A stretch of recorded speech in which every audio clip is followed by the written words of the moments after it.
Hello everyone, good morning সবাইকে। তো বন্ধুরা, আশা করি আপনারা ভালো আছো, সুস্থ আছো। আমিও খুব ভালো আছি। তো আজকে আমি বানাইমু মরিচ ভর্তাতে আপনারা লগে শেয়ার করমু।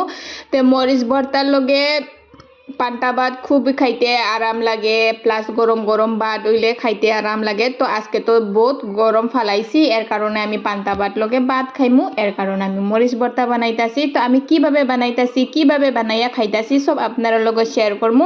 একটাই অনুরোধ আপনার কাছে, আমার ভিডিও পুরা দেখো, একটু ধৈর্য ধরিয়া। তো আমি কারাই আগের তো আমি গরম করিয়া লইছি। তারা আমি দুইটা শীতল আমি এখানে বাজিয়া লইমু তেল ছাড়াই। তো এইদিকে আমি খুব একটু বেশি করে আমি কাঁচা লঙ্কা লইতাছি। এদিকে একটু ঝাল বানাইমু, ঝাল না হইলে স্বাদ হইতো না, এর কারণে আমি একটু ঝাল বানাইমু। পান্তা ভাত লগে বা গরম গরম ভাত লগে এই মরিচ ভর্তা লগে খাইতে খুবই আরাম। আর কিচ্ছু লাগে না, তরকারি কিচ্ছু লাগে না, সবজি আর কিচ্ছু লাগে না, এটা দিয়েও খাইতে পারবাই। আপনারাও ঘরে একটু ট্রাই করিয়া খাইয়া দেখো পান্তা ভাত লগে। তো এইদিকে আমি রসুন দিয়া দিছি। আগের তো আমি কাঁচা লঙ্কা তো দিয়েও দিছি, এরপরে আমি রসুন আর পেঁয়াজ দিয়ে আমি বালা থেকে বাজতাছি, কারণ একটু ফুরা ফুরা গন্ধ না হইলে খাইতে আরাম পাইতা না, এর কারণে আমি একটু মানে ফুরিয়া লইতাছি। আর একটুখানি সামান্য সরষের তেল ছাড়িয়া দিও। তো আমি এদিকে সরষের তেল দিয়া দিছি, এখন প্রায় হইয়াও গেছে। আরও একটুখানি লাড়াচাড়া করিয়ে আমি বাজিয়া নিমু।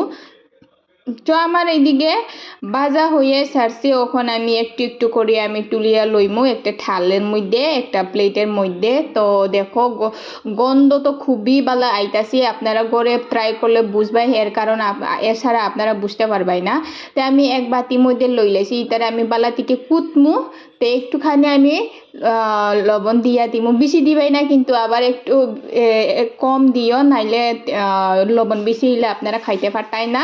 এর কারণে দেখো আমি এটা কুটি লাইছি। এখন আমি শীতলে একটু বালা থেকে ছানিয়া, যে ভিতরে যে কাটা থাকে ইটারে আমি বালা থেকে ফালাইয়া আমি মরিচ ভর্তা বানাইমু। তো এইদিকে আস্তে আস্তে ধৈর্য ধরিয়া ফালাইতে লাগবো, না হইলে কাটা শীতলের মধ্যে বহুত কাটা থাকে, এর কারণে আপনারা একটু আস্তে আস্তে করিয়া কাটিয়া বাজিয়া আপনারা বানাইও।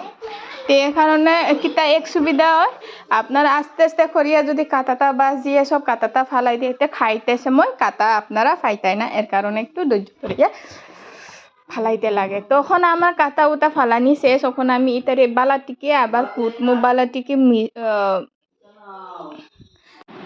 বালাটিকে কুটমু যাতে বালাটিকে মিক্স হয়ে যায়, তার লাগে কুটনি দিয়া বালাটিকে কুটি লইছি আমি।